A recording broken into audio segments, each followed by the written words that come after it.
third dart was. He only had half the double to aim at. He picked a corner and slotted it in.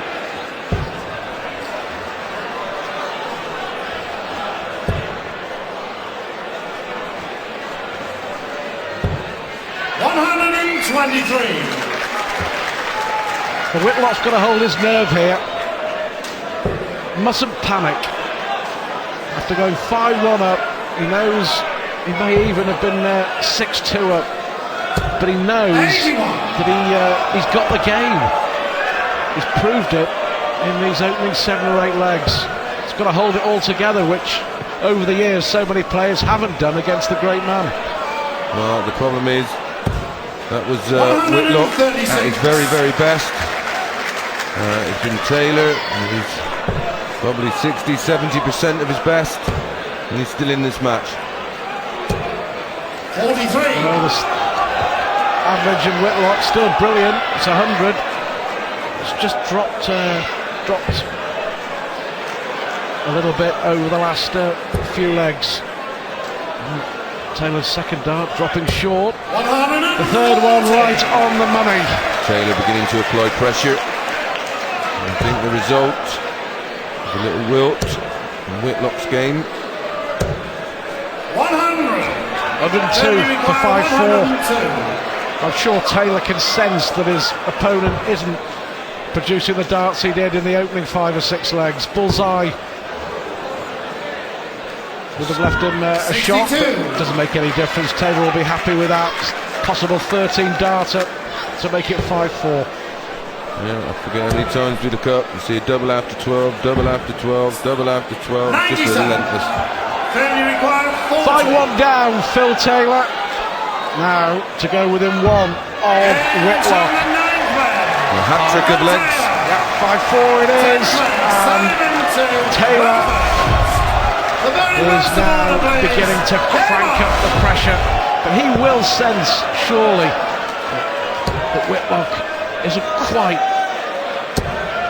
producing the A-star game that he was at the start. Well, there's one thing playing at the very top of your game. It's another when someone else is playing at the top of their game and you try and respond. This is what's happening to Whitlock.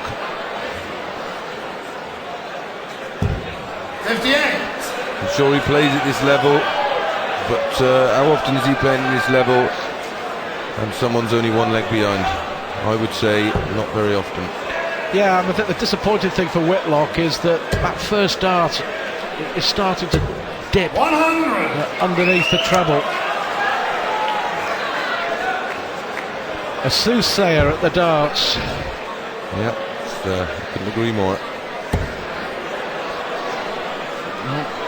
Taylor again forced to come down. 97. Inevitably hits the treble 19. Still advantage Whitlock in this leg. Big leg this before the second break after losing 3 on the spin.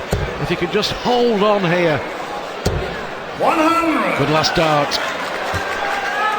Well, we had the first session 4-1. The roles be reversed in the second session. And Taylor win it 4-1.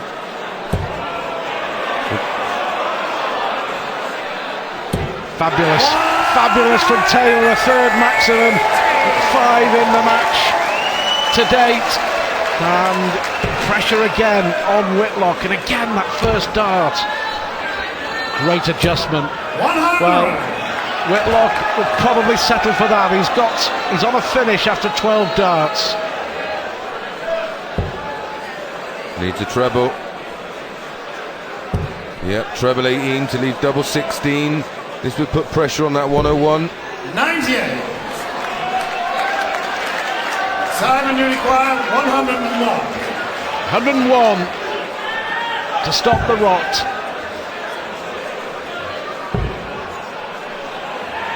Well, he went for the treble 14 to leave tops, and it just isn't quite happening for Simon Whitlock at the moment.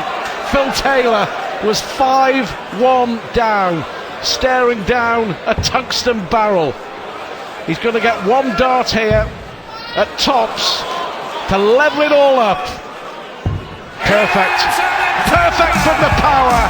And you just just knew, even at 5-1 down, you never write off Philip Taylor. Brilliant comeback, but there's still a lot to play for, still a long way to go. 5-all between the Power and the Wizard.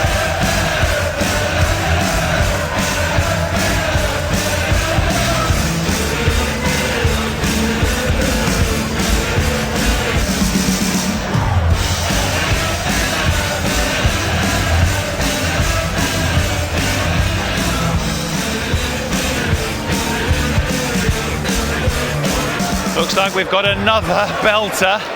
Just for a minute there, Alan, just for a minute there. We were thinking Whitlock could win. He was wobbling, wasn't he? He just hit a double early on. But Whitlock took his chances, to be fair. Phil, his scoring was okay, but he missed 4 darts in one leg and I think 4 or 5 in another. Yeah. And Whitlock stepped in and took his chance. And at 5-1, you thought... This is leg 5, where Whitlock goes 4-1 up, misses double after double, Phil. I think 4 in total. Not like him. Just wouldn't go in, would he? I mean, but from 5-1 down to come back at 5-5 at the break, he's going to be absolutely over the moon with that, with his performance in the first half of the first two sets. I mean, all the games tonight, I think, have been 5-5, haven't they? They have. They've been 3-2 at the first break and 5-all at the second break, and it didn't look like 5-all was likely at 5-1. But Phil Taylor's Phil Taylor, and actually, there's a sense of the other matches in as much as the early runner is not necessarily the highest seeded player and can't quite sustain the quality. That's what the longer formats are all about. We mentioned it all too often, didn't we, over the last few days? The bigger players like the longer formats, because if you do have a lull in the game at some point, you're always going to have your 5 and 10 minute spell and get a few legs on the board, and that's what's happened. Yeah, I saw Phil backstage at that 3-2, 4-1 break during the first break, and he kind of blew his cheeks as if to say, I'm in a battle here, I'm going to need to dig deep, and he has. Well, Simon's a quality player, isn't he? He wouldn't be here. Got to the final of the World Championships on the BDO, so he's obviously got a lot of talent, and he's proved it. I mean, the chances he had, he came from behind, but he took them. Yeah, and in typical kind of Aussie fashion, he's got a kind of grittiness about him, hasn't he? He doesn't seem to be bothered. In fact, he seems to be encouraged by the crowd. Well, all the crowd are certainly singing for Phil, obviously, with it being Australia and England, and Phil being a really big favourite anyway here, especially winning last year. But Simon's just got to dig in there. It's 5-5 now, but this is a big leg for him now because he's lost 4 on the trot. I would think if he can hang on there with his throw for the next couple of legs, just stay in the match at this point. He's probably not going to run away again. I mean, he might, but it's unlikely. So just hang in there. Well, that's the key. Happened with Terry Jenkins, he was 9-7 down, but he hung in. Just make sure you hold your own throw and hope you get a chance against a throw. We shall see. We shall see. Let's rejoin Chris and Stuart. Well, just to confirm your point, guys, after 5 legs when Whitlock was 4-1 up, the Aussie averaged 104, Taylor 99.